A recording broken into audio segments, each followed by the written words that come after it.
தம்பி அண்ணாமலையே தலைமை ஏற்க வா என்று சொல்லிக் கொண்டிருக்கிறோம். ஆனால் அங்கே நடத்துபவர் முத்துவேல் கருணாநிதியின் மகன், அதை முன்னிறுத்துவர் முத்துவேல் கருணாநிதியின் பெயரன், தீர்மானங்களை வடிவமைப்பது முத்துவேல் கருணாநிதியின் மகள். இதுல எனக்கு 2 பேரை பார்த்தா ரொம்ப பாவமா இருந்தது. அண்ணன் டி.ஆர். பாலு அவர்கள், அண்ணன் துரைமுருகன் அவர்கள் ஓரமாக உட்கார வைக்கப்பட்டிருந்தார்கள். இதுதான் சமூக நீதியா? உங்கள் கட்சிக்குள்ளேயே சமூக நீதி இல்லை, பின்பு சமூக நீதியை பற்றி நீங்கள் பேசுகிறீர்களா ஸ்டாலின் அவர்களே? அதை பற்றி பேசுவதற்கு உங்களுக்கு எந்த உரிமையும் இல்லை. என் தந்தையின் கோட்டாவில் நான் படித்தேன் என்று நான் கேட்கிறேன்.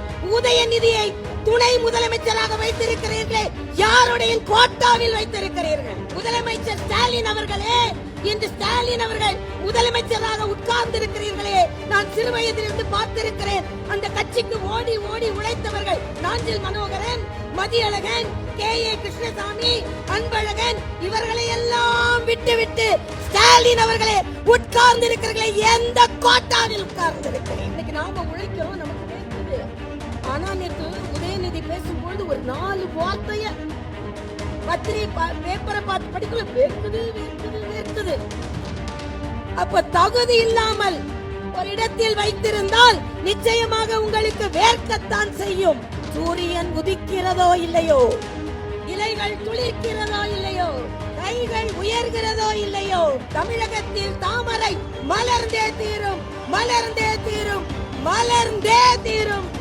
மலைக்கோட்டை நகரம் திருச்சியிலே இப்பொழுது கோட்டையில் அமர்ந்திருப்பவர்களை வீட்டுக்கு அனுப்பிவிட்டு நாளை பாரதிய ஜனதா கட்சியின் கூட்டணி ஆட்சி கோட்டையை பிடிக்க போகிறது என்பதற்கு மலைக்கோட்டையில் கூட்டம் நடந்து கொண்டிருக்கிறது. இங்கே மேடையில் அமர்ந்திருக்கும் அத்துணை தலைவர்களுக்கும் எனது வணக்கம். தம்பி அண்ணாமலை அவர்கள் இங்கே வீற்றிருக்கிறார்கள், மரியாதைக்குரிய சுதாகர் ரெட்டி அவர்கள் வீற்றிருக்கிறார்கள், மரியாதைக்குரிய நயினார் நாகேந்திரன் அவர்கள் வீற்றிருக்கிறார்கள். எல்லோரும் அது கூட உள்ள அனைவருக்கும் எனது வணக்கம். கருப்பு முருகானந்தம் அவர்களுக்கு முதலிலே எனது பாராட்டை நான் தெரிவித்துக் கொள்கிறேன். யார் சொன்னது திருச்சியில் கடல் இல்லை என்று? கடல் அலை இல்லை என்றாலும் தலைகளாக அலைகள் வீசிக்கொண்டிருக்கிறது. ஆக இங்கே வந்து எவ்வளவு சவால்கள் இருந்தாலும் இங்கே வந்து அமர்ந்திருக்கும் என் பாரதிய ஜனதா கட்சி தொண்டர் ஒவ்வொருவருக்கும் பாதம் தொட்டு எனது வணக்கத்தை நான் தெரிவித்துக் கொள்கிறேன். இன்னும் பல தலைவர்கள் பேச இருக்கிறார்கள். ஒன்றை சொல்கிறேன். மரியாதைக்குரிய தம்பி அண்ணாமலை இங்கே அமர்ந்திருக்கிறார். அண்ணாமலை அவர்களின் அப்பா மரியாதைக்குரிய குப்புசாமி அவர்கள், குப்புசாமி அவர்களின் மகன் அண்ணாமலை அவர்களே, தம்பியே தலைமை ஏற்கவா என்று நாங்கள் சொல்கிறோம். ஆனால் நேற்றைய தினம் ஒரு கூட்டத்தை முத்துவேல் கருணாநிதியின் மகன் கூட்டியிருந்தார். அந்த கூட்டம் எப்படி நடந்தது என்பதை சற்றே சிந்தித்து பாருங்கள். நடத்தியது முத்துவேல் கருணாநிதியின் மகன். அதில்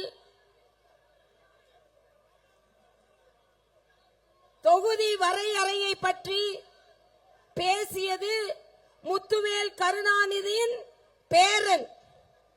அங்கே தீர்மானங்களை நிறைவேற்றியது முத்துவேல் கருணாநிதியின் மகள்.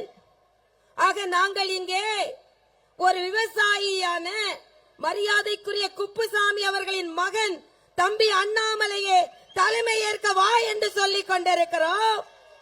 ஆனால் அங்கே நடத்துபவர் முத்துவேல் கருணாநிதியின் மகன், அதை முன்னிறுத்துவர் முத்துவேல் கருணாநிதியின் பேரன், தீர்மானங்களை வடிவமைப்பது முத்துவேல் கருணாநிதியின் மகள். இதுல எனக்கு 2 பேரை பார்த்தா ரொம்ப பாவமா இருந்தது. அண்ணன் டி.ஆர். பாலு அவர்கள், அண்ணன் துரைமுருகன் அவர்கள் ஓரமாக உட்கார வைக்கப்பட்டிருந்தார்கள். இதுதான் சமூக நீதியா? உங்கள் கட்சிக்குள்ளேயே சமூக நீதி இல்லை, பின்பு சமூக நீதியை பற்றி நீங்கள் பேசுகிறீர்களா ஸ்டாலின் அவர்களே? அதை பற்றி பேசுவதற்கு உங்களுக்கு எந்த உரிமையும் இல்லை. திராவிட முன்னேற்ற கழக தொண்டர்களை உங்களிடம் ஒன்றை கேட்டுக்கொள்கிறேன். ஒரு குடும்பம் வாழ்வதற்காக, ஒரு கூட்டம் என்றால் அந்த குடும்பத்தை சார்ந்தவர்கள் பேசுவதற்காக, அந்த குடும்பத்தை சார்ந்தவர்கள் அனுமதிக்காக, அவர்கள் அனுபவிக்க வேண்டும் என்று ஓடோடி உழைக்க போகிறீர்களா? இல்லை என்றால் பாரதிய ஜனதா கட்சி போன்ற சமூக நீதியை பின்பற்றும் கட்சியை நீங்கள் ஆதரிக்க போகிறீர்களா என்று நான் கேட்டுக்கொள்கிறேன். வருங்காலத்தில் 2026 திராவிட முன்னேற்ற கழக தொண்டர்கள் பாரதிய ஜனதா கட்சிக்கு பணியாற்றுவார்கள் என்பதை நான் தெரிவித்துக் கொள்கிறேன். ஏனென்றால் அங்கே பணியாற்றினா முத்துவேல் கருணாநிதியின் பேரன், மகன், மகள். ஆனால் இங்கே பணியாற்றினால் குப்புசாமியின் மகன் அண்ணாமலை. ஆக இந்த காலகட்டத்தில் நான் ஒண்ணு சொல்றேன். RS பாரதின்னு ஒரு அண்ணன் இருக்கார். நாம அப்படிலாம் சொல்ல மாட்டோம். நாம மோடின்னு சொல்லிதான் பழக்கம், நம்மளுக்கு கேடின்னு சொல்லிலாம் பழக்கம் கிடையாது. ஆனா அவர்கள் சொல்வதை போல நீங்க சொன்னா, தொண்டர்கள் சொன்னால் அதை நான் ஒத்துக்கொள்கிறேன். சொல்றாரு என்னை பார்த்து, அது இது என்னன்னு கேட்டா ஒருத்தர் ட்விட்டர்ல எழுதுறாரு, என்னோட அவருக்கு 15 வயசு பெரியவராம், அதனால அது இதுன்னு எழுதுவாராம். நான் இன்று மருத்துவராக உங்கள் முன்னால் நின்று கொண்டிருக்கிறேன். தொண்டர்களை உங்களிடம் சொல்கிறேன், இதை பக்கத்தில் உள்ள தஞ்சை மருத்துவக் கல்லூரியில் தான் நான் படித்தேன்.